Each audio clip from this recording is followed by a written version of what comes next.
ओम श्री गंगपत रमन। श्री गणेश की वंदना कर, जिनके स्वामी मंगल देव श्री राम हनुमान तथा उनके स्वामी श्री राम की आराधना कर, इष्ट देव का ध्यान कर, गुरुजनों को नमन कर, अभिनंदन करते हैं आपका वरुण स्टोर द्वारा प्रस्तुत आज के दैनिक पंचांग। यह हम दैनिक पंचांग नित्य प्रस्तुत किया करते हैं और इसका लघु रूप भी हम अलग से प्रस्तुत करते हैं। इसमें डेटा जो भी प्रयुक्त हुए हैं पंचांग से लिए गए हैं, छवि, ध्वनि तथा जन्म तिथि, किसी महान व्यक्ति का जन्म तिथि ये गूगल से ली गई है और यह प्रस्तुति आप तक यूट्यूब के माध्यम से पहुंचाई जाए। यदि आप हमारी चैनल इस प्रस्तुति को पहली बार देख रहे हैं, हमारे चैनल को सब्सक्राइब करना ना भूलें। साथ ही साथ नोटिफिकेशन बटन को दबा दें ताकि हमारे हर प्रस्तुति की सूचना आप तक। यह प्रस्तुति पंचांग जिसका 5 अंक, पंचांग के 5 अंक जिस प्रकार होते हैं, इस प्रस्तुति के भी 5 भाग और 5 भागों में पहला भाग पंचांग मुहूर्त और ग्रहों के गोचर से संबंध रखता है और इसी पहले भाग से पंचांग और मुहूर्त को लेकर हम लघु पंचांग नित्य प्रस्तुत करते हैं। दूसरा भाग नक्षत्र से संबंध रखता है जिसे तारावलन कहते हैं। यह चंद्रमा जिस नक्षत्र में जन्म कुंडली में हुआ करते हैं और चंद्रमा आज जिस नक्षत्र में गोचर कर रहे हैं, भ्रमण कर रहे हैं, दोनों का तालमेल पर आज कैसा दिखने की संभावना है, यह फलित होता है। यह बोलता है जब हम चंद्रमा के परिप्रेक्ष्य में देखते हैं, यह मूलतः नवतारा चक्र पद्धति पर आधारित है। जब यह चंद्रमा के परिप्रेक्ष्य में देखते हैं तारावलन कहलाता है और आज के बारे में देखते हैं। किंतु जब हम सभी ग्रहों को देखते हैं तो यह नवतारा चक्र पद्धति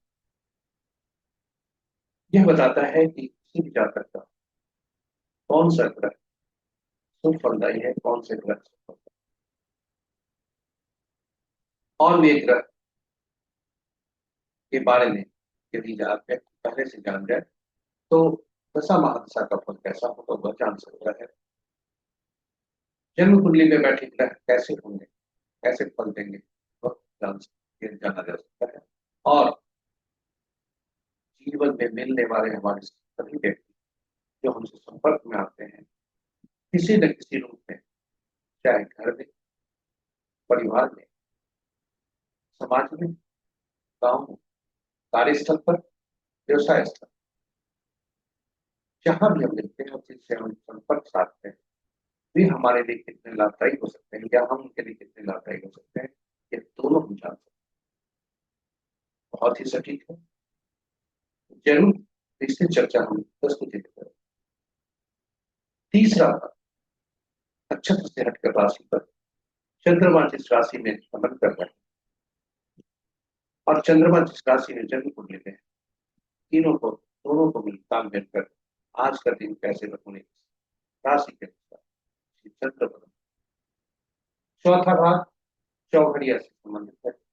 चौघड़िया एक प्रकार का मुहूर्त होता है जो शुभ और अशुभ काल दर्शाता है।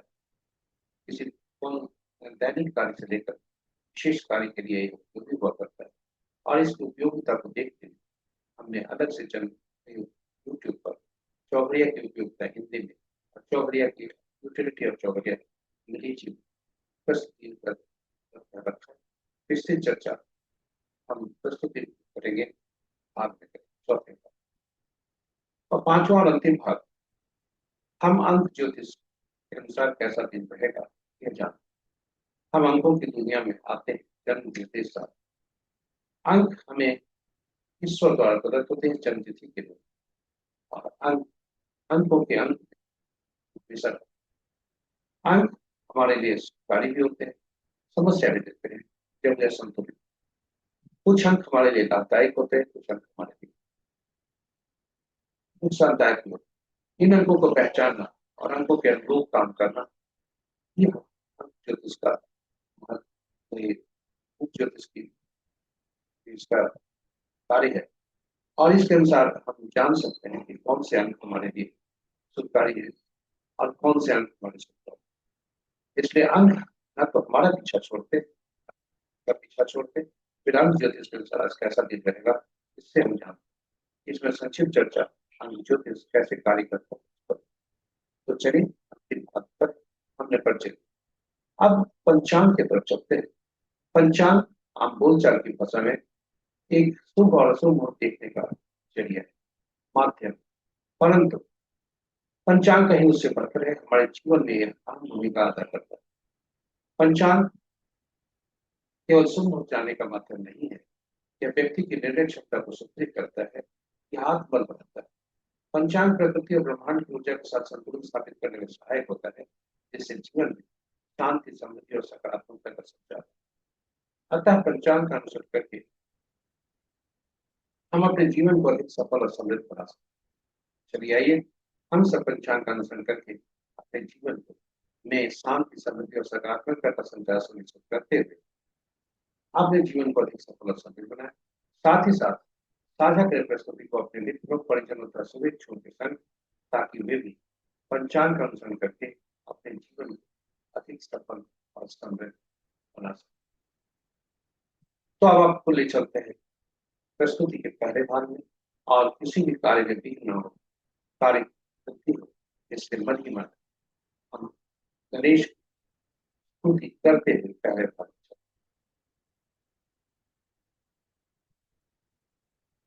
स्वागत है आपका पहले।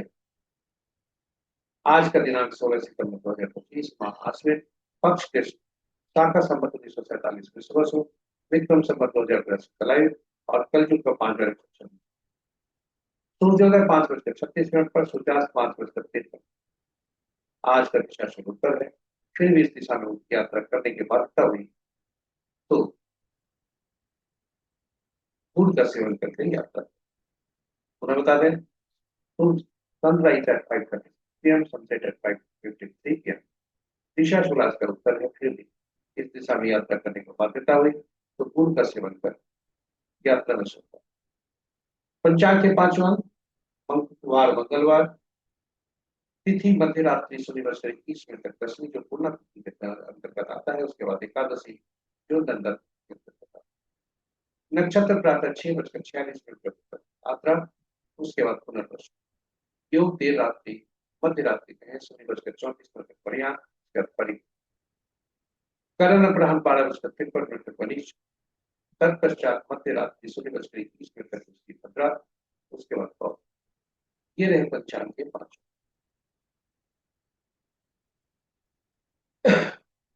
महत्वपूर्ण मुहूर्त में जाने के पूर्व भोलेनाथ का वास देखते हैं कि भोलेनाथ का वास कहाँ है और उसके फल क्या है।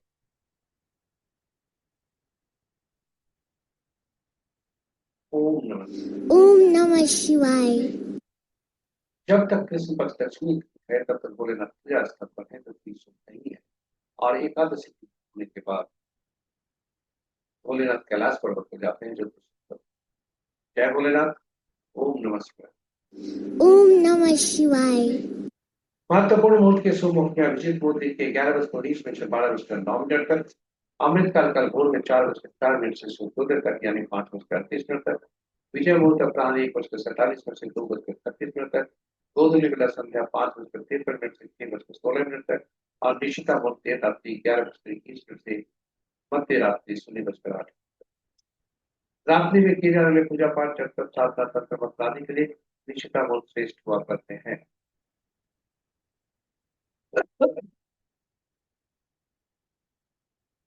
अशुभ मुहूर्त में सबसे प्रभावी अशुभ मुहूर्त राहु काल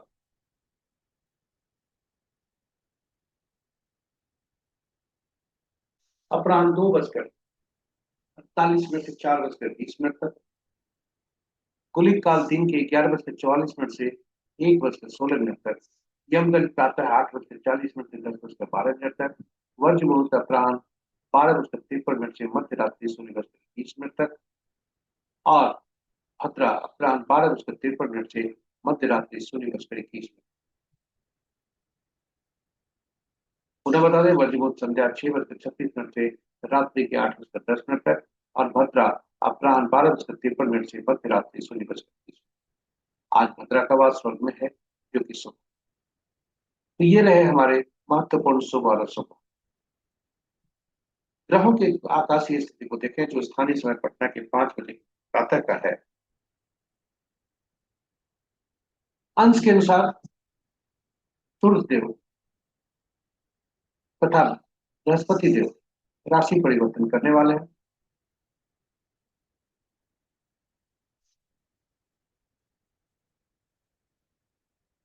और चंद्रदेव भी आज ग्रहों की आकाशीय स्थिति को यदि देखें तो सूर्य देव आज राशि परिवर्तन करने वाले। कमजोर अवस्था में मंगल देव है, राशि परिवर्तन कर चुके हैं, शक्ति को प्राप्त नहीं करना बाकी। बुध देव भी राशि परिवर्तन किए, शुक्रदेव भी राशि परिवर्तन किए, और शनिदेव बकरी चलकर कम अंश पर है, इसलिए कमजोर अवस्था।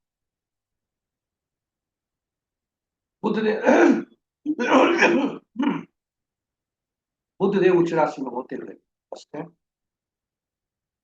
और अंश के अनुसार भी बाल्यावस्था।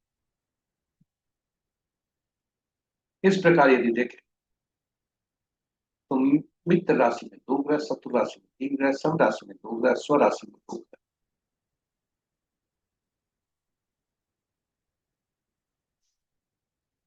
और किसी भी ग्रह का राशि परिवर्तन नहीं। सूर्य तथा बुध की राशियों में 3 3 ग्रह है। मंगल और चंद्र की राशि में कोई ग्रह नहीं है। शेष ग्रहों की राशियों में 1 1 ग्रह। नक्षत्र के अनुसार यदि हम ग्रहों को देखें, देर रात्रि मध्य रात्रि कहें 0:28 तक देव का राशि परिवर्तन है, और 1:55 देर रात्रि में सूर्य देव का राशि। नक्षत्र के अनुसार यदि ग्रहों को देखें तो मित्र नक्षत्र में कोई ग्रह नहीं है, शत्रु नक्षत्र में 2 ग्रह है, सम नक्षत्र में 3 ग्रह है, और अपने ही नक्षत्र में 4 ग्रह। केतु और शुक्र का आपस में नक्षत्र परिवर्तन है, क्योंकि शुक्र केतु के नक्षत्र में है और केतु शुक्र के नक्षत्र।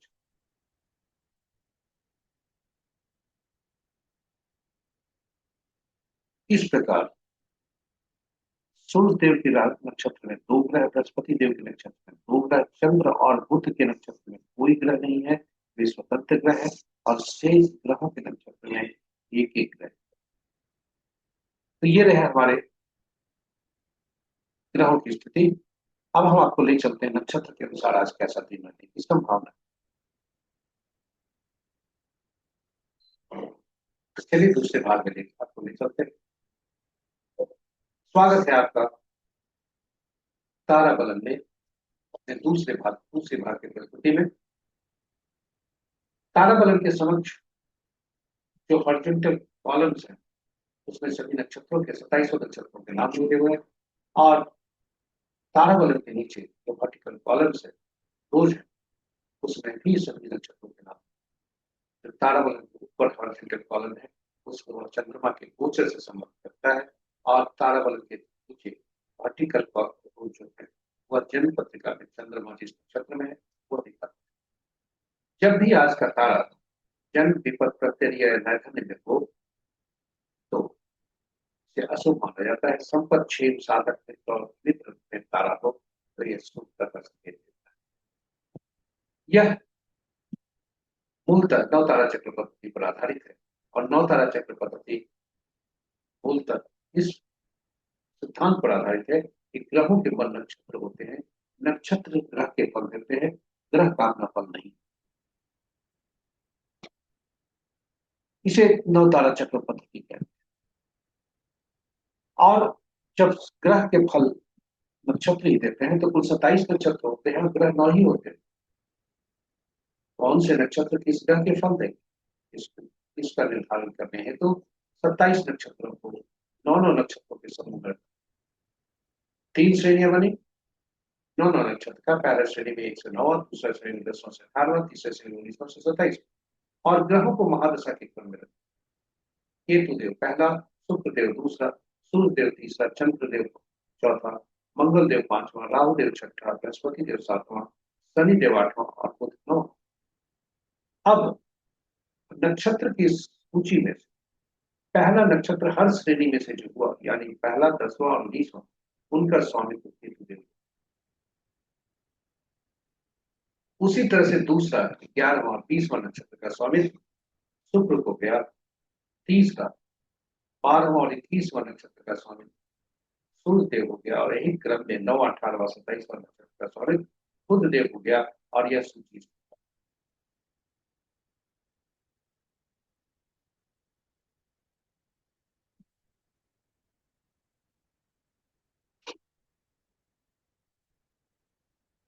इस प्रकार हुई। और आप देखें, केतु देव के नक्षत्र में केतु देव अश्विनी माघ और मूला के नक्षत्र के स्वामी, शुक्रदेव भरणी पूर्वा फाल्गुनी पूर्वाषाढ़ का। और यह सूची बहुत ही महत्वपूर्ण है, इसे सहेज कर रखें, आपके लिए कार्य करते। इसी तरह से 9, 18 और 27वां नक्षत्र अश्लेषा, ज्येष्ठा और रेवती के स्वामी बुधदेव। अब फलित कैसे करते हैं, यह बहुत ही महत्वपूर्ण, इसे ध्यान से सुने। चंद्रमा जिस नक्षत्र में होते हैं जन्म पत्रिका में, वहां उसके स्वामी को हम सबसे पहला ग्रह मानते।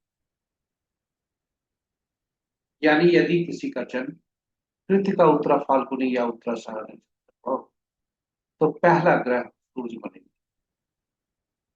और सूर्य मिश्रित फल देंगे, शुभ अशुभ दोनों, इसलिए इनको अशुभ की श्रेणी कर। और वहां से दूसरा, चौथा, छठा, आठवां और 9वां ग्रह जो बनेंगे, यानी सूर्य पहला ग्रह बने तो मंगल, बृहस्पति,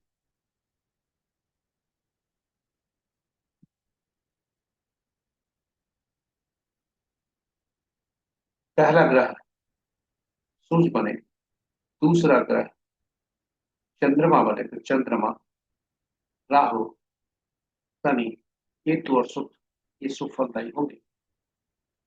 वहीं से सूर्य से तीसरा ग्रह जो होगा, यानी पहला, तीसरा मंगल, पांचवां बृहस्पति और सातवां बुध, ये पीड़ादायक होंगे, अशुभ फलदायी। पुनः बता दें, जन्म पत्रिका में चंद्रमा जिस नक्षत्र में है, उनके ग्रह पहला ग्रह बनेंगे।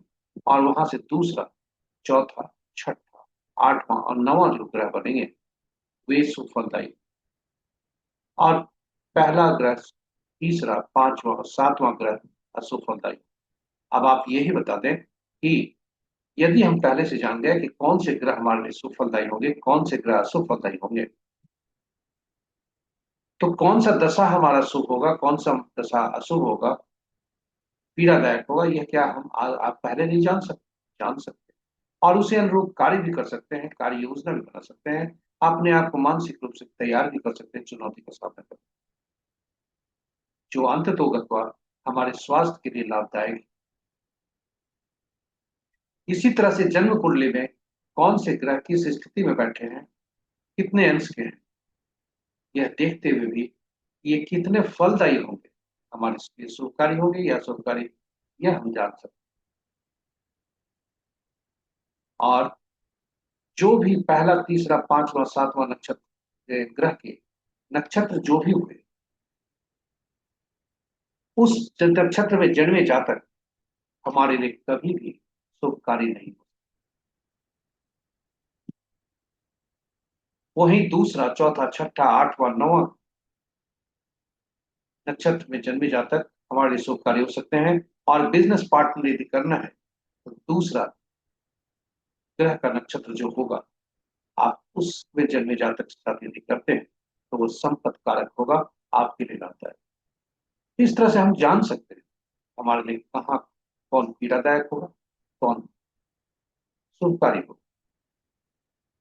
जन्म कुंडली में अगर हम दूसरे ग्रह को यहाँ से देखते हैं, तो उदाहरण स्वरूप सूर्य एक में जन्मा जातक के लिए चंद्रमा को हम देखते हैं।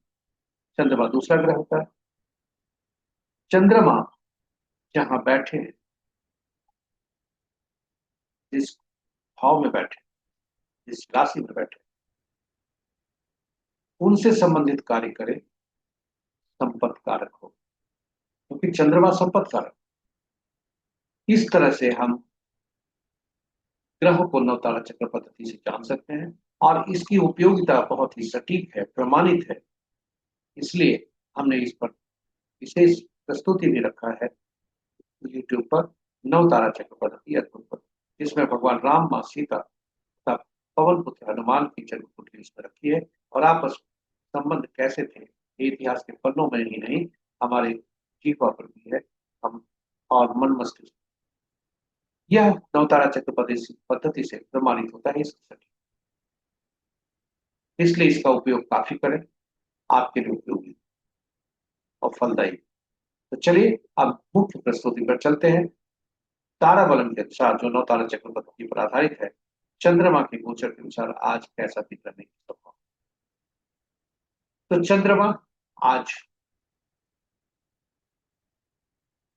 आद्रस नक्षत्र से गुजर रहा है, पहले भाग में 6:46 सुबह तक। उसके बाद वे पुनर्वसु नक्षत्र से गुजर। यदि जातक का जन्म हरनी, पूर्वा फाल्गुनी या पूर्वाषाढ़ा में हुआ है, तो पहला भाग शुभकारी है, दूसरा भाग शुभकारी। वही यदि पुनर्वसु नक्षत्र से हम देखते हैं, तो पहला भाग जन्म में पड़ता है, जो कि शुभकारी। पहला सॉरी पहला भाग अति मित्र है, जो कि शुभकारी है, और दूसरा भाग जन्म में पड़ता है, जो कि शुभकारी नहीं। इसी तरह से हम सब किसी भी जातक का जो भी नक्षत्र में जन्मे हैं, उस उनके अनुसार हम देख सकते हैं। तो आप प्रस्तुति के आरंभ में ही हमने कहा था कि जब भी जन्म, विपत्ति या प्रत्यरि नैथन्य में आज का तारा पड़े, तो किसी भी शुभ कार्य, दैनिक कार्य में सावधानी रखें, और कोई भी नया काम शुरू करने को कर जोखिम न लें, उसे टालें, और शुभ समय में ही आप उस कार्य को करने का प्रयास करें, ताकि आपके कार्य में सिद्धि और शुभता बनी रहे। उपाय के तौर पर यदि आप पूछना चाहते हैं, तो फिर बता दूं कि उपाय जो भी हम दिखाने जा रहे हैं केवल जानकारी के लिए है। इसका उपयोग कर जोखिम न लें, क्योंकि यह उपयोग जो उपाय है, यह प्रमाणित, इसकी प्रमाणिकता कहीं हमारे पास नहीं मिली है। इसलिए यह जो उपाय है, यह केवल किताब के पन्नों पर है। हमारे लिए अभी तक कोई इसके उपाय का कंफर्मेशन नहीं, पुष्ट है। तारा बलम, तारा जो है जन्म में पड़ता है यदि, तो पीला कद्दू पत्ते वाली सब्जी का दान, विपत में पड़ता है तो गुड़ का दान, प्रत्यय पड़ता है तो नमक का दान, और न धन्य पड़ता है तो प्याज मुहूर्त है, मजबूरी हुई तो तिल सहित स्वर्ण का दान। किंतु पुनः बता दें कि यह उपाय अपुष्ट है, कंफर्म नहीं है, इसलिए जोखिम न लें। प्रयास करें कि जन्म, विपत, प्रत्यय और नैथन्य में जब भी तारा आपका पड़े, तो नए काम को शुरुआत न करें, और इंतजार करें अच्छे में आने का, अच्छे तारा आने का, और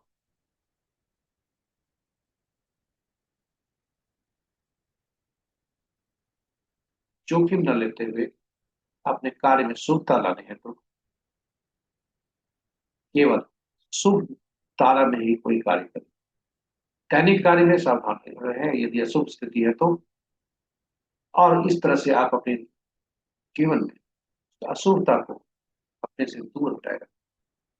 इन्हीं शब्दों के साथ हम आपको ले चलते हैं अब तीसरे भाग में, जो कि राशि के अनुसार। आज चंद्रमा का राशि परिवर्तन है।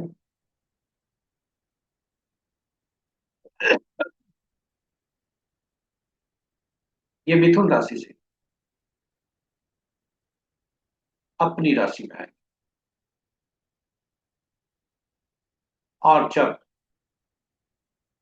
इसे चंद्रबलन कहता है, जब कहा जाता है चंद्रबलन, जब तक ये मिथुन राशि में है, यानी मध्य रात्रि 0:28 तक, तब तक के लिए मेष, मिथुन, सिंह, कन्या, धनु और मकर राशि के जातक के लिए दिन उत्तमता के संकेत। यहाँ बताते चले कि प्रतिफल अपनी चंद्र राशि के अनुसार देखें, लग्न के अनुसार नहीं। जब चंद्रमा का राशि परिवर्तन होता है तब वृषभ, कर्क, कन्या, तुला, मकर और कुंभ राशि के जातक के लिए शुभता की। तेईस जात राशि के जातक सावधान रहें, इस देव पर ध्यान धरें और अपने आप को सावधानी पूर्वक दैनिक कार्यों में लगाएं। नया कार्य करके जोखिम न।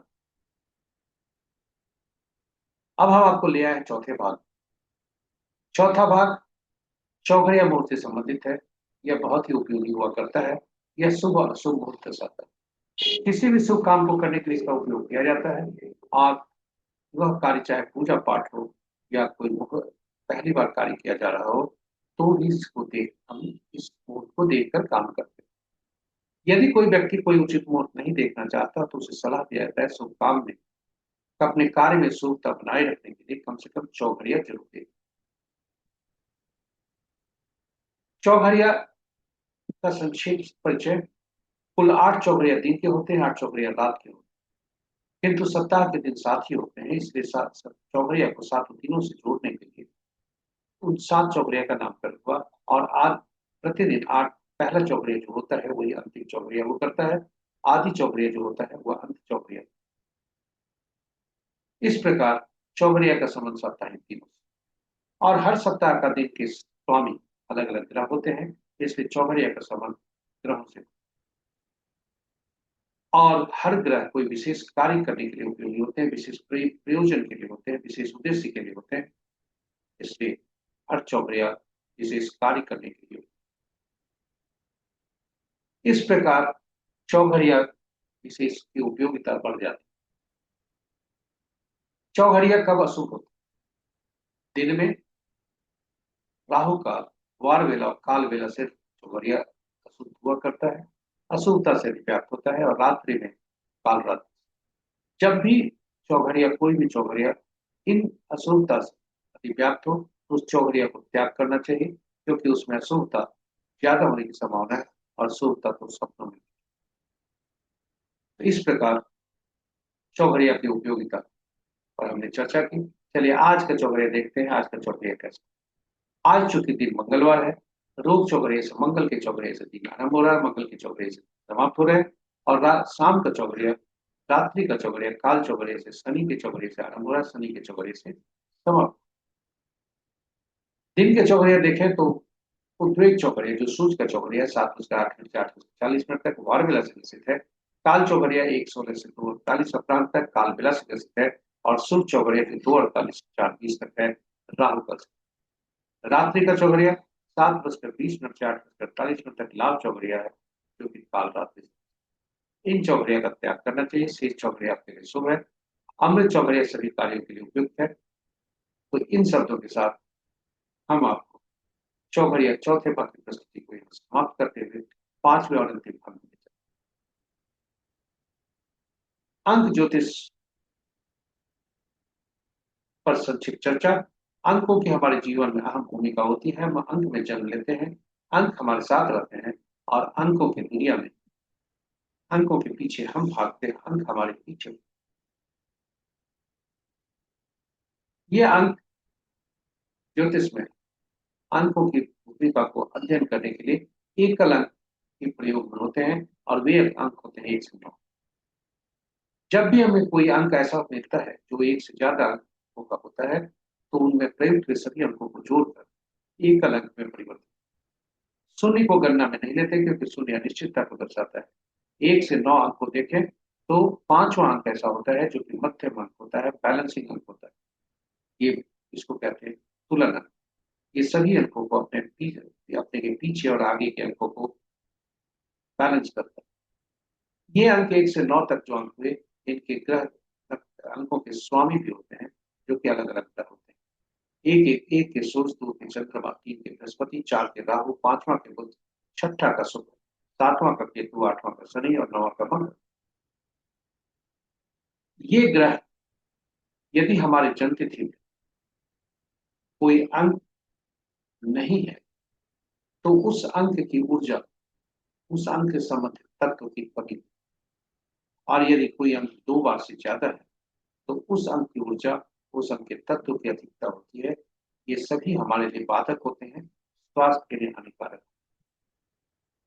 इन अंकों को 1 से 9 के अंकों को विभिन्न नामों से जाना जाता है, उनकी उपयोगिता के। एक को राजा या सरकार से, 2 को रानी या पार्टनर से, 3 को गुरु या सलाहकार से, चौथा को शरारती तत्वों से, 5 को राजकुमार से, 6 को मंत्री या सुख सुविधा देने वाले व्यक्ति से, 7वां को धर्मगुरु या ऐसे व्यक्ति जिसको किसी भी घटना का पूर्वाभास हो उससे, 8वां को अपने से नीचे तबके के लोग, हमारे अधीन काम करने वाले लोग, नौकर चाकर आदि, और न्याय। 9 को मंगल, इनके ये हैं स्वामी होते हैं, सेनापति से, पुलिस और डॉक्टर से, खून से। तो ये सभी ग्रहों के नए नए अंकों के नाम अलग अलग हुए उपयोगिता के अनुसार। जन्म तिथि में हम हम अंकों में की दुनिया में जब आते हैं तो हमारे पास 2 तरह के अंक होते हैं, एक स्टैटिक स्थिर, दूसरा डायनेमिक, जो चर और अचर। ठीक है। तो अचर अंक वो होते हैं, स्थिर अंक वो होते हैं जो ईश्वर द्वारा प्रदत्त होते हैं और उन्हीं अंकों से वह सृजित होते हैं। यह अंक होता है जन्म तिथि। जन्म तिथि में तिथि माह और वर्ष हुआ करते हैं। तिथि और माह एक अंक का भी हो सकता है तो, और 2 अंकों का भी।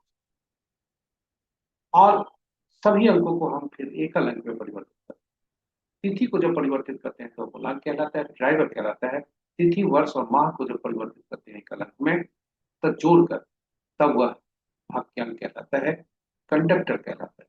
जिस तरह किसी गाड़ी को चलाने के लिए, बस को चलाने के लिए ड्राइवर और कंडक्टर में आपस में तालमेल जरूरी है, उसी तरह से जीवन के बस को चलाने के लिए ड्राइवर और कंडक्टर का, मूलांक और भाग्यांक का आपस में तालमेल जरूरी है। यदि यह तालमेल नहीं होता है तो हमारे सामने समस्याएं खड़ी होती है, बाधाएं आती रहती है। हम नित्य कुछ न कुछ गलत करते हैं, हमसे गलतियां होती हैं, या हमारे लिए शुभ काम नहीं हो पाता। तो ड्राइवर हमारा व्यक्तित्व बताता है, कंडक्टर हमारा भविष्य कि हमें करना क्या है। और यही आपस में तालमेल जब तक नहीं रहेगा कैसे हो। और इस अंकों को, स्थिर अंकों को तो हम बदल नहीं सकते, तो हम जो अपने बनाते हैं, जिसे डायनेमिक अंक कहा जाता है, जिसे अचर अंक कहा जाता है, हम उसकी मदद से आपस में यदि मूलांक और भाग्यांक में तालमेल नहीं है तो फिर उस अंक से हम उसको बैलेंस करते हैं। दूसरा, हम यह सुनिश्चित करते हैं कि जो हमारा नाम का पहला अक्षर हो मूलांक भाग्यांक का संपूर्ण, और नामांक का नामांक जो हो वह भी मूलांक और भाग्यांक का संपूर्ण। अब आपको आश्चर्यचकित होगा थोड़ा, नामांक शब्द कहाँ से आ गया। जी हाँ, क्योंकि नाम में अक्षर होता है इसलिए स्वाभाविक है आप आश्चर्य। किंतु नाम में प्रयुक्त जो अल्फाबेट्स होते हैं, जो अक्षर होते हैं, उनके अंकीय मूल्य होते हैं। आज 16 सितंबर की तिथि है, पी चिदम्बरम का पर्व आज जन्मदिन है, उनको हार्दिक बधाई। मैंने उनका जन्मदिन गूगल से। अब आप देखें कि नाम का पहला अक्षर, इनका मूलांक भाग्यांक 7 है, भाग्यांक 8 है। और नाम का पहला अक्षर भी 8 से जाता है, और नाम का अंतिम अक्षर भी 8 से, मीन्स नामांक भी 8 होता है। यानी हम अक्षरों को उनके अंकीय मूल्य से परिवर्तित करते हैं, फिर सभी अंकों को जोड़ते हैं, और जोड़कर हम जो अंक होता है उसका मूलांक और भाग्यांक से तालमेल करते हैं। अब आप जानना चाहेंगे कि आखिर हर अंकों के शत्रु कौन। तो बंधुओं, आपके समक्ष शत्रु अंक आपके समक्ष है। हमने देखा था कि पी चिदम्बरम साहब का मूलांक 7 है, भाग्यांक 8 है। 8 का व्यक्ति का जो भाग्यांक होता है, आप कुछ अंक जो आपके पास सूची अंक पर रखी गई है, आप देखेंगे 4, 7, 8 और 9। इनके 8, इनके खुद अपने अंक ही दुश्मन होते हैं। तो पी चिदम्बरम साहब का 8 अंक बहुत ज्यादा होना शुभता नहीं देता। फल में देरी होती है, पर कुछ अशुभता भी आती है। और इस तरह से पहला एक सूची हमने रखा है कि जो अंकों के जो शत्रु अंक कौन कौन है, और दूसरा रखा है कि हर मूलांक और भाग्यांक का जो अंक है उसके पहला जो अल्फाबेट्स क्या क्या है, ताकि नाम का वह पहला अक्षर ये आपके लिए नाम में सुधार करने हेतु आपके लिए उपयोगी होगा। साथ ही साथ नवजात शिशु का नामकरण यदि कर रहे हैं तो फिर आप ये सुनिश्चित करें कि आपको उसके जन्म तिथि से के अनुसार, उनके मूलांक और भाग्यांक के अनुसार नाम का पहला अक्षर शत्रुअंक नहीं हो, और नामांक भी शत्रुअंक। कोई भी अंक जब जातक प्रयोग करे जीवन में, चाहे वो मोबाइल अंक हो, चाहे मकान संख्या हो, या कोई भी हो, यह गांठ बांध कर रख ले कि कोई भी मूलांक और भाग्यांक का शत्रु अंक को वह घर लेकर। नामांक एक तरह का डायनेमिक अंक होता है जो कि पूरे जीवन काम करता है। मोबाइल हम बराबर बदल सकते हैं सिम कार्ड, मकान ही बदलते हैं, स्थान परिवर्तन भी होता है, शहर का नाम, लेकिन नाम नहीं बदलता। इसलिए नाम सबसे अच्छा स्रोत होता है मूलांक और भाग्यांक को अच्छे तालमेल। तो चलिए, ये रहा हमारी छोटी सी प्रस्तुति। अब आपको आप ले चलते हैं अंकों की दुनिया में। अंक के अनुसार आज कैसा दिन रहा संभावना। पहले भी प्रस्तुति में हमने कहा है कि सितंबर 2025 जो भी जातक जन्म लेंगे उनका मूलांक और भाग्यांक एक ही होगा। अब आज का मूलांक और भाग्यांक 7 होता है, और ये 7 अंक किन के साथ कैसा संबंध है आप देखें। 7 अंक का संबंध मित्रता का बहुत ही कम लोगों से। केतु इसके स्वामी बनते हैं। तटस्थता सूर्य के साथ है, चंद्रमा के साथ है, और बुध के साथ। मित्रता राहु के साथ है और शुक्र के साथ, साथ ही साथ शनि देव के साथ। तो इन अंकों को यानी 1, 2, 4, 5, 6 मूलांक वाले, 8 मूलांक वाले जातक के साथ आज का दिन शुभता के संकेत मिल रहे हैं। वहीं तीसरा, 7वां और 9वां जातक के लिए सावधानी रहने की जरूरत है। विशेषकर 7वां खुद और 9वां अति शत्रु बनते हैं। इसलिए 9 के स्वामी मंगल देव होते हैं, और ज्योतिष में कुंजवत केतु कहा जाता है। दोनों आपस में मिलते हैं तो और नुकसान ज्यादा हो। इसलिए आपके समक्ष हमने रखा पहला, जिनका जन्म 1-10-19-28 को हुआ है, 2-11-20-29 को हुआ है, 4-13-22-31 को हुआ, 5-14-23 को हुआ, 6-15-24 को हुआ, और 8-17-26 को हुआ। किसी भी माह का उनके लिए दिन की शुभता के संकेत है। किसी के लिए दिन बहुत अच्छा हो सकते हैं, सामान्य, लेकिन शेष अंकों के लिए अच्छा नहीं है।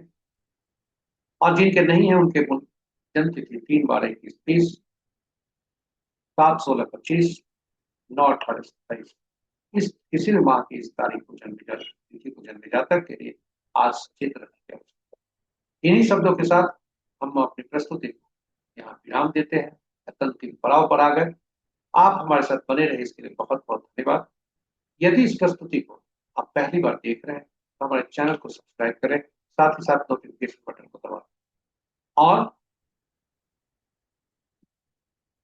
सभी नए पुराने सब्सक्राइबर से अनुरोध है कि आप प्रस्तुति को साझा करें अपने मित्रों परिजनों का शुभेच्छुओं के संग, ताकि उनके जीवन में शुभता आ सके।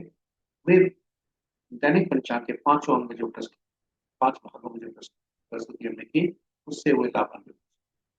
और उनके जीवन में शुभता ही शुभता हो।